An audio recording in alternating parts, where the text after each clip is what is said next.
Assalamualaikum warahmatullahi wabarakatuh. Kami dari kelompok 4 akan menjelaskan tentang sistem pemerintahan demokrasi. Berikut nama-nama anggota kelompok kami.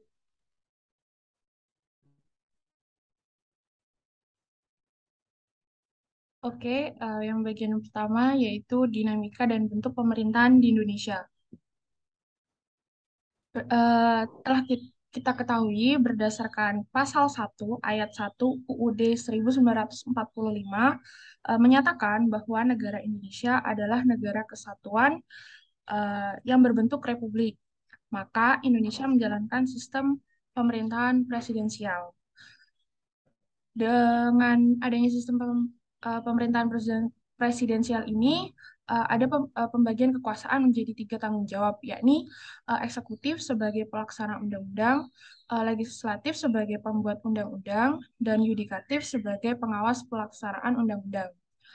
Namun, sebelum itu, Indonesia sendiri telah pernah mengenyam sistem pemerintahan yang berubah-ubah pada beberapa periode waktunya.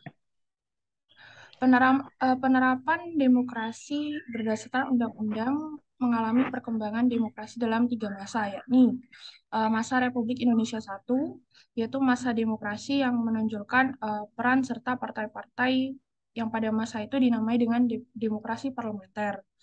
Yang kemudian yang kedua, masa Republik Indonesia II, yaitu demokrasi pemimpin yang dalam banyak aspek telah menyimpang dari demokrasi konstitusional yang secara formal merupakan landasannya dan menunjukkan aspek demokrasi rakyat.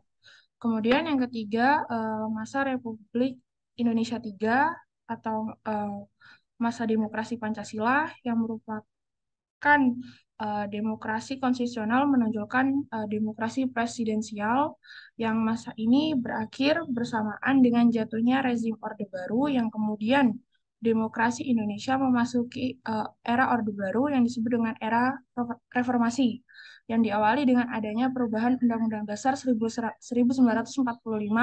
dengan menonjolkan kebebasan berpolitik dan berpendapat yang lebih nyata dan penguatan sistem presidensial.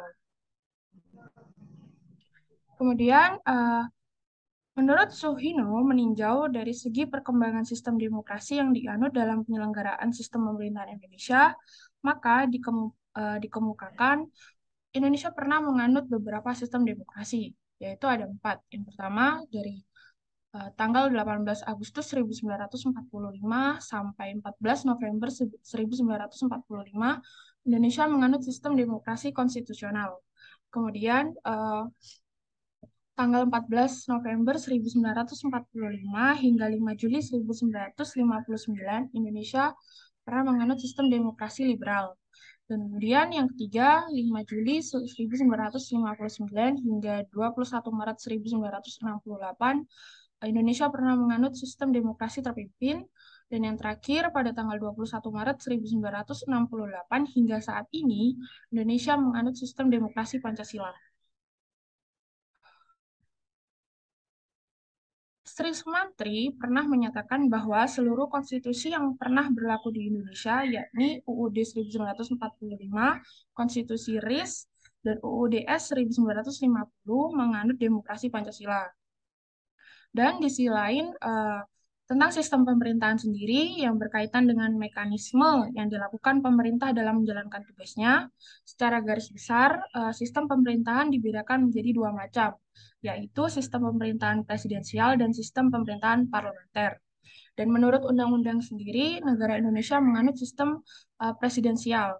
Apakah sistem presidensial itu? Sistem presidensial merupakan sistem pemerintahan yang terpusat pada kekuasaan presiden sebagai kepala pemerintahan sekaligus sebagai kepala negara. Adapun beberapa prinsip pokok dalam sistem pemerintahan presidensial itu sendiri, yaitu ada 6. Yang pertama, terdapat pemisahan yang jelas antara kekuasaan eksekutif dan legislatif. Yang kedua, kepala pemerintahan adalah sekaligus kepala negara. Yang ketiga, presiden mengangkat para menteri sebagai pembantu atau bawahan yang bertanggung jawab kepadanya. Dan yang keempat, anggota parlementer tidak boleh menduduki jabatan eksekutif. Dan yang kelima, presiden tidak dapat membubarkan parlemen. Dan yang terakhir, yang keenam, yaitu pemerintah bertanggung jawab kepada rakyat.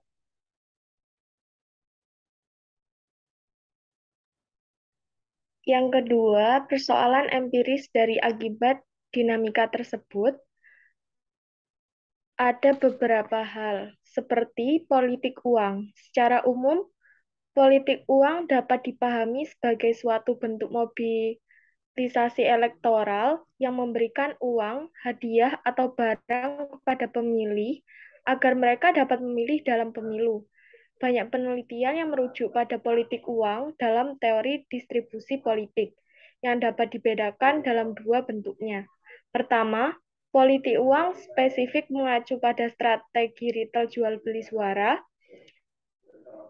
Untuk sementara, hal ini biasanya terjadi sebelum pemilu atau dikenal dengan istilah morning attack. Terkadang dibayar di muka sebelum hari pemilihan. Terkadang kolektif pasca bayar. Strategi politik populer jangka panjang setelah dukungan diberikan. Kedua, yang melalui penyalahgunaan kesejahteraan, subsidi, dan tindakan yang disengaja, seperti dana swing barrel untuk tujuan pemilihan. Secara teori, ada beberapa faktor yang dapat mempengaruhi naik turunnya politik uang.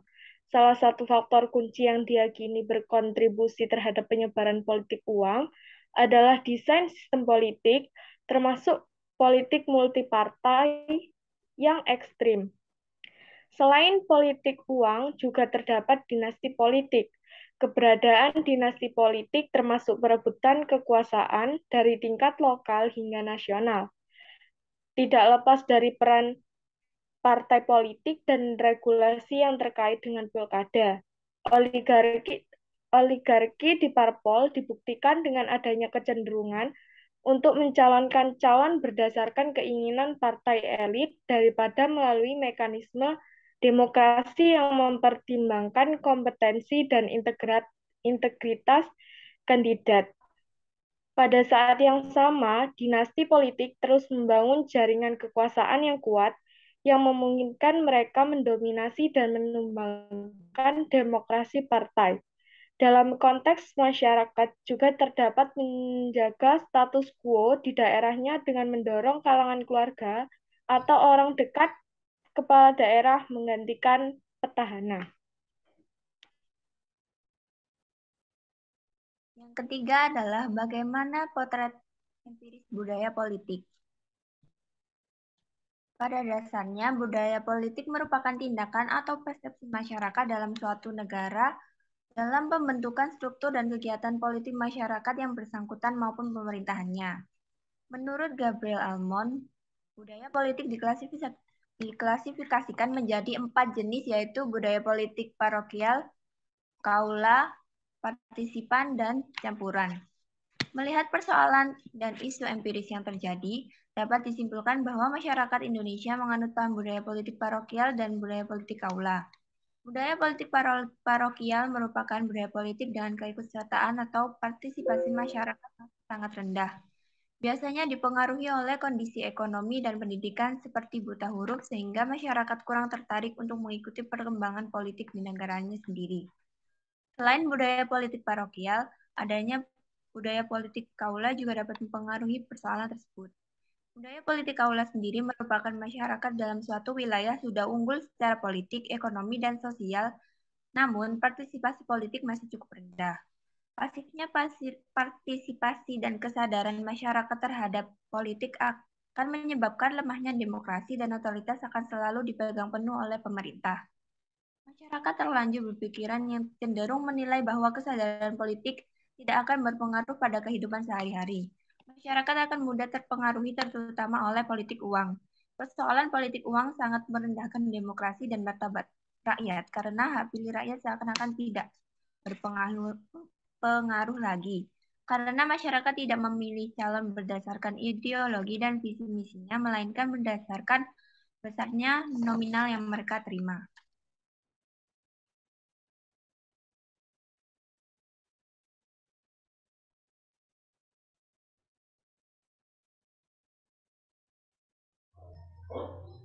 Selanjutnya, solusi persoalan empiris dari perspektif sistem politik, bentuk pemerintahan, dan budaya politik masyarakat Indonesia.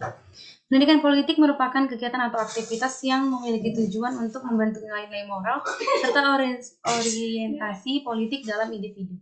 Pendidikan politik mendorong masyarakat berpartisipasi sebagai anggota masyarakat yang bertanggung jawab dalam perpolitikan negara. Menurut Kartono 1996, sosialisasi politik berbeda dengan pendidikan politik. Sebab pendidikan politik mengubah proses sosialisasi politik, sehingga masyarakat benar-benar mampu memahami nilai etis dalam perpolitikan dan mampu mempraktikannya. Tujuan pendidikan politik ialah menjadikan sebuah masyarakat berdaya dan mampu. Tidak hanya sekedar memahami, namun juga mengaplikasikan perilaku politik dalam kehidupan sehari-hari. Selanjutnya, pentingnya diadakannya sosialisasi demi pencegahan pelanggaran pemilu harus dilakukan secara masif di masyarakat. Sosialisasi ini selain sebagai bentuk penyadaran politik, juga sebagai upaya pengawas pemilu melakukan edukasi politik di masyarakat. Kegiatan ini harus dilakukan secara berkelanjutan oleh pengawas pemilu dengan menyentuh masyarakat sampai di tingkat grassroots. Selain itu, strategi pencegahan Bawaslu selama ini melalui pengawasan partisipatif harus lebih dikuatkan dan dikembangkan. Berbagai program inovasi diluncurkan terutama dalam pelibatan masyarakat sipil dalam pengawasan penyelenggaraan pemilu. Program pengawasan partisipatif yang aktif dilakukan seperti dengan melakukan kerjasama dari berbagai pihak, baik organisasi masyarakat sipil, kelompok organisasi keagamaan, organisasi pemuda, perguruan tinggi, hingga komunitas strategis lainnya, yang bisa menjadi wadah partisipasi dalam pencegahan politik uang serta efektivitas sekolah kader pengawasan partisipatif atau SKPP. Selanjutnya, pencegahan selanjutnya melakukan patrol pengawasan. Kegiatan ini biasanya dilakukan pada momen masa hari tenang Bawaslu aktif melakukan patrol pengawasan, mengingat di proses tahapan ini rentan dengan serangan politik uang. Untuk patroli pengawasan politik uang ini harus dilakukan secara terstruktur hingga pengawas tempat pemungutan suara atau PTPS. Dan terakhir tentu dengan melakukan penegakan hukum yang tegas bagi siapa saja yang diduga melakukan pelanggaran pada penyelenggaraan pemilu. Penegakan hukum yang tegas akan menjadi pembelajaran bagi mereka yang selalu melakukan tindakan politik uang dalam pemilu. Next.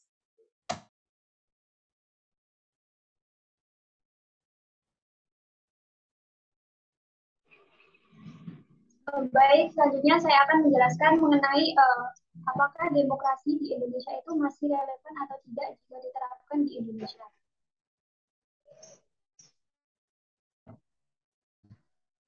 Kelompok kami sebelumnya untuk menjawab apakah demokrasi di Indonesia masih relevan atau tidak, kami menjabarkan melihat dari data berdasarkan data Kompas bahwa publik itu menilai terdapat beberapa kepuasan pelaksanaan demokrasi saat ini, yaitu pertama, kebebasan memiliki pemimpin, melahirkan pemimpin sesuai keinginan masyarakat, sesuai hati nurani, sistem demokrasi terlaksana aman, dan perubahan yang lebih baik. Sedangkan alasan publik, ketidakpuasan terhadap sistem demokrasi atau adanya ketidakrelevanan dalam pelaksanaannya di Indonesia, yaitu karena kebijakan pemimpin hanya untuk golongan tertentu, demokrasi berjalan belum sepenuhnya, pelaksanaan demokrasi kurang sehat, keadaan ekonomi yang belum berubah, dan korupsi yang masih mendominasi.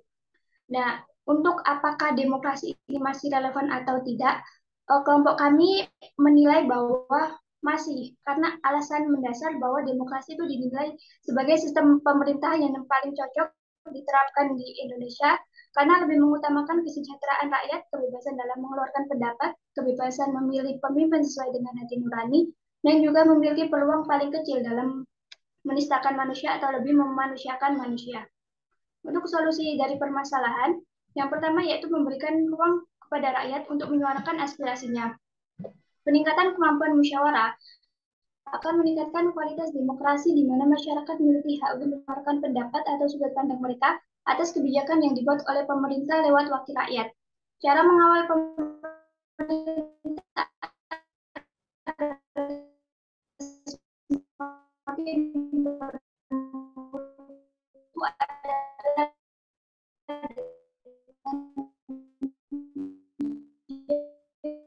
partner diskusi yang kuat saat mereka dan moral yang bertujuan atau bermoral tinggi itu berangkat dari sistem pemilu yang bersih. Menjelang pemilu, para biasanya berlomba untuk mendapatkan simpati masyarakat apapun caranya. Biasanya mereka menggunakan cara kembalikan modal yang terkena sebelumnya. Nah, hal inilah yang menjadi jalan untuk melakukan tindak korupsi. Sedangkan korupsi sendiri yaitu merusak tatanan dari demokrasi. Sedangkan untuk maksud pemangku kekuasaan harus kompeten di bidangnya adalah memilih seseorang yang benar-benar paham dalam bidangnya untuk membuat suatu kebijakan. Seperti yang kita tahu bahwa bulan Juni 2022 kemarin, Jokowi merasufel kabinet. Hal ini menunjukkan bahwa sebelumnya Presiden Jokowi tidak seleksi terhadap siapa saja yang cocok untuk menduduki kursi pemerintahan. Dengan bergantinya kabinet ini, berganti pula kebijakan yang menyebabkan pembangunan di Indonesia tidak maju. Yang terakhir yaitu menerapkan pemerintahan yang bersih. Pemerintahan yang bersih ini didasarkan pada transparansi dalam menyampaikan informasi atau kebijakan. Dengan begitu, pihak eksternal secara tidak langsung ikut bertanggung jawab dalam memberikan pengawasan dan memberikan masukan dalam proses pembuatan kebijakan. Yang kedua yaitu pertanggungjawaban kebijakan yang dibuat. Dengan begitu, akuntabilitas dapat membaca celah-celah kekeliruan. Yang ketiga yaitu pelaksanaan tindak hukum pidana yang adil. Selesai.